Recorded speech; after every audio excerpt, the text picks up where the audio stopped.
अस्सलामुअलैकुम everyone, I am doctor Shanza Tahir and आप देख रहे हैं डॉक्टर मोटिवेशन। आज की वीडियो के अंदर हम पढ़ने लगे जी आपके साथ मोशन एंड फोर्स के टॉपिक को।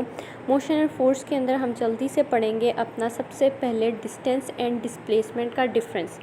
आपके पास जो डिस्टेंस होता है ना, वो हमारे पास होता है एक एक्चुअल पाथ जो आपका एक फॉलोड होता है एक ऑब्जेक्ट से। अब सपोज़ करें ये जो है ये हमारे पास दो पॉइंट हैं, एक ये इनिशियल और ये फाइनल पॉइंट है। तो ये हमारे पास जो कर्व पाथ मैंने ग्रीन से बनाया है ये आपके पास आएगा आपका डिस्टेंस, ये एक्चुअल पाथ है। जबकि ये जो मैं पर्पल से ड्रॉ कर रही हूँ जो इनिशियल पॉइंट से फाइनल पॉइंट के दरमियान में है, that is called the displacement.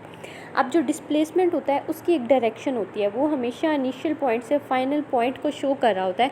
तो ये एक वेक्टर क्वांटिटी है। तो आपने याद रखना है distance is the actual path, displacement is the shortest path. ठीक है, आपके पास distance is the scalar quantity, displacement is the vector quantity. दोनों का यूनिट मीटर होता है, दोनों की डायमेंशन जो है वो लेंथ होती है। आपने फाइंड आउट किस तरह से करना है, आपके पास ये जो डायग्राम दी हुई है ये वाली, आपके पास जो डिस्टेंस होता है ना that is A plus B, जो ए और बी का प्रोडक्ट है, एंड आपके पास जो बी और सी का प्रोडक्ट है that is called the distance. जबकि जो आपके पास डिस्प्लेसमेंट है दैट इज़ द ए और सी के दरमियान का पॉइंट, यानी शॉर्टेस्ट डिस्टेंस आपके दरमियान। उसके बाद जो हमारे पास डिस्टेंस होता है it can not be zero, it never be zero, तो वो कभी ज़ीरो नहीं होता। लेकिन हमारे पास जो डिस्प्लेसमेंट है वो ज़ीरो हो सकता है फॉर द क्लोज्ड पाथ। जो हमारे पास डिस्टेंस है वो हमारे पास नेगेटिव हो सकता है। ठीक है, हमारे पास हमारे पास जो डिस्टेंस है वो कभी भी नेगेटिव नहीं हो सकता, यानी वो कभी भी लेस देन ज़ीरो नहीं हो सकता, हमेशा कोई पॉजिटिव वैल्यू होगी। लेकिन जो हमारे पास डिस्प्लेसमेंट है वो हमारे पास नेगेटिव में हो सकता है। जब हम बॉल को थ्रो करते हैं अपवर्ड, तो हमारे पास इस तरह का ग्राफ बनता है, ये एक ग्राफ होता है और इस तरह से ग्राफ बनता है हमारे पास। और ये बिल्कुल ऊपर जाके जो है हमारे पास वेलोसिटी ज़ीरो हो जाती है, ऊपर जाते जाते वेलोसिटी हमारे पास कम होती है और नीचे आते आते हमारे पास वेलोसिटी ज़्यादा होती है। ठीक है, तो ये होता है हमारे पास एक्चुअल में जब हम बॉल को थ्रो करते हैं अपवर्ड। जब बॉल को थ्रो अपवर्ड करते हैं तो तब हमारे पास डिस्प्लेसमेंट नेगेटिव में आती है। Then we have the actual part distance का। तो डिस्टेंस हमेशा मोर देन ज़ीरो होता है, यानी पॉजिटिव वैल्यू होती है। और जो हमारे पास डिस्प्लेसमेंट होता है वो भी मोर देन ज़ीरो हो सकता है। लेकिन डिस्टेंस ना हमारे पास कभी ज़ीरो होगा और ना कभी नेगेटिव होगा। Having many values between two points, तो एक दो पॉइंट्स के दरमियान बहुत सारी वैल्यूज़ होंगी। और it has only the single value between two points, तो डिस्प्लेसमेंट में। अब जो हमारे पास डिस्टेंस है कांट डिक्रीज़ विद टाइम, तो टाइम के साथ हमारे पास डिस्टेंस जो है वो कभी डिक्रीज़ नहीं होगा, हमेशा हमारे पास डिस्टेंस जो है वो इंक्रीज़ होता है। लेकिन जो हमारे पास डिस्प्लेसमेंट है वो टाइम के साथ डिक्रीज़ हो सकती है। अगर हमने एक चीज़ को यहाँ से शुरू किया है और हम उधर ही वापस आ गए हैं, तो इनिशियल पॉइंट पे अपने वापस आ गई है वो बॉल, तो दैट इज़ के वहाँ पे हमारे पास डिस्प्लेसमेंट डिक्रीज़ हो रहा है। जब वो इनिशियल पॉइंट पे वापस आ गया और अपने इनिशियल पॉइंट पर आने के बाद दैट बिकम ज़ीरो, तो हमारे पास डिस्प्लेसमेंट जो है वो डिक्रीज़ हो सकती है विद द टाइम। तो ये कुछ इंपॉर्टेंट बातें थी, आपने ये याद रखनी है। फर्दर हम डिस्कस करते हैं कि आपका एक सर्कल है और उसके अंदर आपका डिस्टेंस कैसे होगा और डिस्प्लेसमेंट क्या होगी। तो एक सर्कल में हमने इनिशियल पॉइंट से शुरू किया और हमने उधर ही आके ख़त्म कर लिया, तो हमारी जो डिस्प्लेसमेंट होगी दैट विल बी ज़ीरो। लेकिन हमारे पास डिस्टेंस जो है वो ज़ीरो नहीं होगा, distance would be equal to 2πr, 2πr के इक्वल होगा। अब एक ट्राइंगल देखें, ट्राइंगल के अंदर हमने यहाँ से शुरू किया, क्लोज्ड पाथ है तो क्लोज पाथ में डिस्प्लेसमेंट ज़ीरो होती है। वहाँ से शुरू किया, वहाँ ही आके ख़त्म कर लिया, तो डिस्प्लेसमेंट इज़ ज़ीरो। लेकिन जो हमारे पास डिस्टेंस है वो एच का सम है, पी का सम है एंड बी का सम है। देन हम देखते हैं जी सेमी सर्कल, जो आपके पास सेमी सर्कल होता है, इस तरह से आपके पास एक सेमी सर्कल है, उसके अंदर हमारे पास डिस्टेंस क्या होगा, हमारे पास डिस्प्लेसमेंट क्या होगी। तो इसके अंदर आपके पास डिस्प्लेसमेंट नॉन ज़ीरो नहीं है। अगर ये वापस इधर आ जाता तो तब आपके पास ज़ीरो होती। अब सिर्फ हमने इतने का कैलकुलेट करना है, तो तब ये ज़ीरो नहीं है। अब क्या करना है, यहाँ तक हमारे पास जो होता है ये एक आर होता है हमारे पास रेडियस, ठीक है, और यहाँ तक हमारे पास एक आर होता है। तो हमारे पास जो डिस्प्लेसमेंट होगी वो दो पॉइंट्स के दरमियान में शॉर्टेस्ट डिस्टेंस है, तो that is equal to the 2r, यानी 2r के इक्वल होगी। और जो हमारे पास हाफ हेमी सर्कल होता है, यानी सेमी सर्कल होता है, एक सर्कल का हमारे पास डिस्टेंस जो होता है वो इक्वल होता है 2πr के इक्वल। तो जब हाफ हो जाएगा तो that would be equal to πr, that would be equal to πr। ठीक हो गया। अब आप उसकी रेशो ले सकते हैं, आप डिस्टेंस ऊपर रख लें, डिस्प्लेसमेंट ऊपर रख लें और इस तरह से करके आपने डिफरेंट इसको कैलकुलेट कर सकते हैं। लेकिन ये बेसिक बातें आपको ज़रूर पता होनी चाहिए। फर्दर हम डिस्कस करते हैं कि आपके पास एक ऑसिलेटरी सिस्टम है, इसमें डिस्टेंस क्या होगा, डिस्प्लेसमेंट क्या होगी। तो एक ऑसिलेटरी सिस्टम है वो यहाँ से आपके पास स्टार्ट हुआ, इधर गया, इधर से वापस आया, इधर गया और इधर से वापस आया, अपने इनिशियल पॉइंट पे वो वापस आ गया, तो इसकी डिस्प्लेसमेंट हमारे पास ज़ीरो होगी। और ये 4 दफ़ा ऐसे ऐसे गया है, तो एक हमारे पास ए था, तो ये हमारे पास डिस्टेंस इक्वल हो जाएगा 4a के। तो ये बात आपने याद रखनी है। उसके बाद हमारे पास आ जाता है फॉर द लीनियर मोशन। तो लीनियर मोशन के अंदर हमारे पास distance is equal to the displacement, और अगर हम ratio of displacement to distance देखें इन द लीनियर तो इक्वल टू 1, और अगर नॉन लीनियर में देखें तो इट इज़ ग्रेटर देन और इक्वल टू 1 होगी। तो ये बातें आपने याद रखनी है। फर्दर हम एक क्वेश्चन देख लेते हैं जी। आपके पास उन्होंने बताया हुआ है कि a body travels 3 metre west, 4 east and 5 north. ठीक है, what is the total displacement. तो अब हमने टोटल डिस्प्लेसमेंट बताना है। ये आपके पास इस तरह से है, ये आपके पास ईस्ट है, ये आपके पास ये आपके पास नॉर्थ है, ये वेस्ट है और ये साउथ है। ठीक है, अब आपने डायरेक्शन देख लेनी है। उसने कहा कि 4 मीटर इस साइड में, 3 मीटर इस साइड में, और उसने कहा 5 मीटर इधर। यहाँ पे हमारे पास वैल्यू 5 है, यहाँ 4 है, ठीक है, और यहाँ 3 है। ठीक हो गया। अब ये 4 में से जब आपने ये 4 में से ये 3 को माइनस किया, यानी ये वाली वैल्यू आपने माइनस कर ली, तो हमारे पास ये वाली वैल्यू आ जाएगी, तो ये 1 के इक्वल है। अब ये हमारे पास एक ट्रायंगल बन रहा है। देखें, हमारे पास एक ट्रायंगल की शेप आ रही है। अब हम इस ट्रायंगल को बंद कर लेंगे इस तरह से। अब ये हमारे पास शॉर्टेस्ट डिस्टेंस है डिस्प्लेसमेंट जो हमने कैलकुलेट करना है। तो हम अब पाइथागोरियन थ्योरम लगाएंगे। हम 1 का स्क्वायर, मैं इसको रिमूव करके आपको दोबारा दिखाती हूँ। हम क्या करेंगे, हम 1 का स्क्वायर करेंगे, हम ऐड करेंगे 5 का स्क्वायर करेंगे, ठीक है, और हम अंडर रूट ले लेंगे। तो ये 1 1 रहेगा, 5 25 रहेगा, अंडर रूट, तो हमारे पास आंसर आ जाएगा अंडर रूट 26। तो ये आपने देख लेना है। उसके बाद हमारे पास एक और MCQs है जी, एक और MCQs है, which one of the following is true. तो distance over displacement is greater than 1 और इक्वल टू 1। तो हाँ, अगर आपका लीनियर है तो इक्वल 1 हो सकता है, और अगर डिस्टेंस ज़्यादा है, लीनियर नहीं है, तो डिस्टेंस ज़्यादा होगा। कांट बी लेस देन 1, तो ये लेस देन 1 नहीं हो सकता, ये भी ठीक है। For moving object distance can never be zero, हाँ डिस्टेंस ज़ीरो नहीं हो सकता, डिस्प्लेसमेंट हो सकती है। तो इसके अंदर all of these are correct. तो ये सारी बातें आपने देख लेनी है।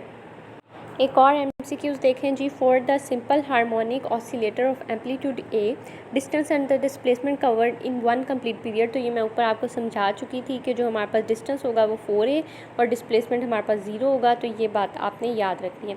उसके बाद हम आ जाते हैं जी अपना स्पीड एंड वेलोसिटी के डिफरेंस के ऊपर। तो आपके पास स्पीड जो होता है वो रेट ऑफ डिस्टेंस है, रेट ऑफ डिस्टेंस है, rate of change of distance, और जो आपके पास वेलोसिटी है that is rate of displacement. Velocity आपके पास, जैसे डिस्प्लेसमेंट एक वेक्टर क्वांटिटी है, उसी तरह वेलोसिटी आपके पास वेक्टर क्वांटिटी है। डिस्टेंस आपके पास स्केलर क्वांटिटी है, तो आपके पास स्पीड भी स्केलर क्वांटिटी है।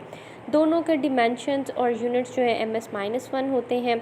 ये s/t है, ये d/t है, ये आपने देख लेना है। इंस्टेंटेनियस का फॉर्मूला देख लेना है। Uniform speed, equal distance in equal time interval, equal displacement in equal time interval. तो ये आपने याद रखना है। वेरिएबल क्या होगा, वेरिएबल स्पीड होती है unequal distance in equal time interval, और variable velocity unequal displacement in equal time interval होता है। उसके बाद जो हमारे पास वेलोसिटी, एवरेज वेलोसिटी होती है, यानी एवरेज स्पीड होती है, दैट कांट बी ज़ीरो। लेकिन जो हमारे पास एवरेज वेलोसिटी है, it can be zero in the closed path. जो हमारे पास एवरेज स्पीड होती है, it can't be less than zero. लेकिन जो हमारे पास एवरेज वेलोसिटी है, इट कैन बी, आपके पास ज़ीरो से कम हो सकती है। आपके पास जो स्पीड है वो हमेशा इंक्रीजिंग होगी, मोर देन ज़ीरो होगी। और आपके पास ये, जिस तरह से हमने डिस्प्लेसमेंट पे पढ़ा था ना, कि वो आपके पास जो है डिस्टेंस में पढ़ा था कि वो ज़ीरो नहीं हो सकता, और वो आपके पास नेगेटिव में भी नहीं हो सकता, सिर्फ पॉजिटिव होगा। इसी तरह आपके पास स्पीड भी ज़ीरो नहीं हो सकती, नेगेटिव नहीं हो सकती, हमेशा इंक्रीजिंग होगी।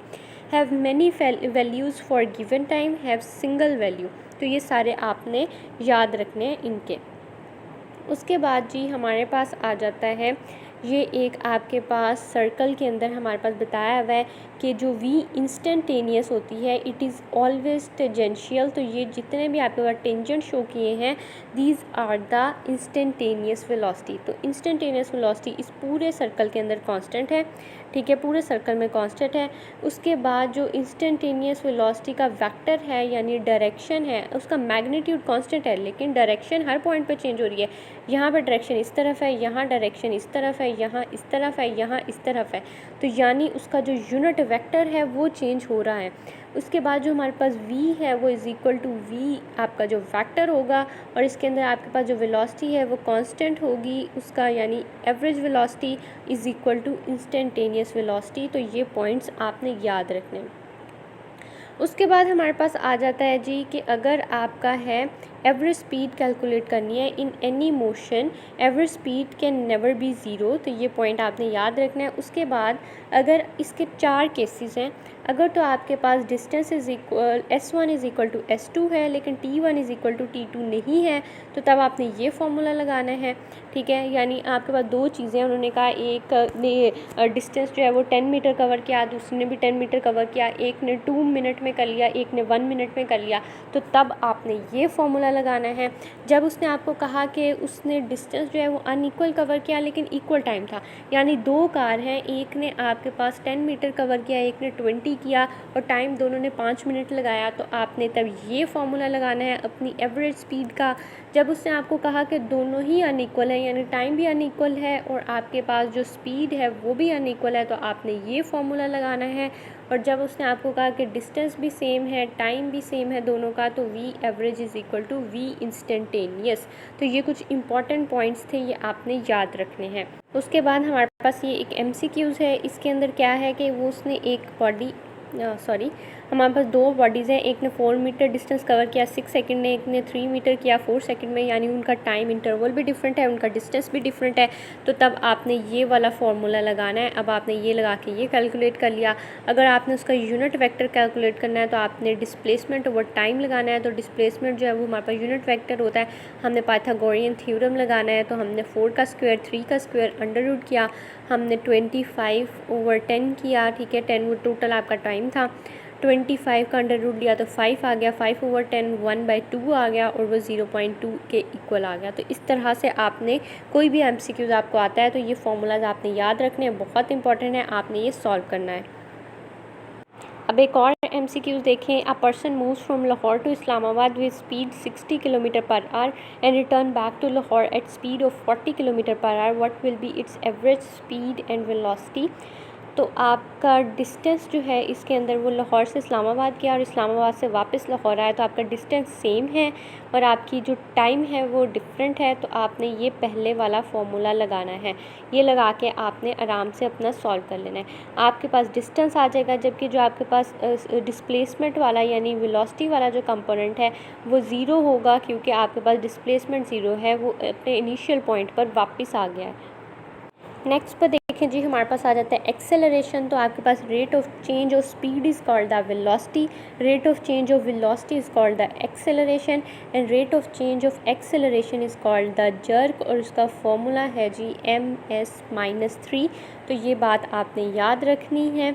उसके बाद हमारे पास ये होता है time rate of change of velocity, ठीक है, ये वेक्टर क्वांटिटी है क्योंकि वेलोसिटी एक वेक्टर क्वांटिटी है, इसका यूनिट ms-2 है और डिमेंशन आपने देख लेनी है, ठीक हो गया। उसके बाद इसकी टाइप्स देख लें। हमारे पास एक्सेलरेशन यूनिफॉर्म है अगर मैग्नीट्यूड और डायरेक्शन दोनों कांस्टेंट है, वेरिएबल है अगर मैग्नीट्यूड चेंज हो रहा है, डायरेक्शन चेंज हो रही है या दोनों चेंज हो रहे हैं तो तब वेरिएबल है।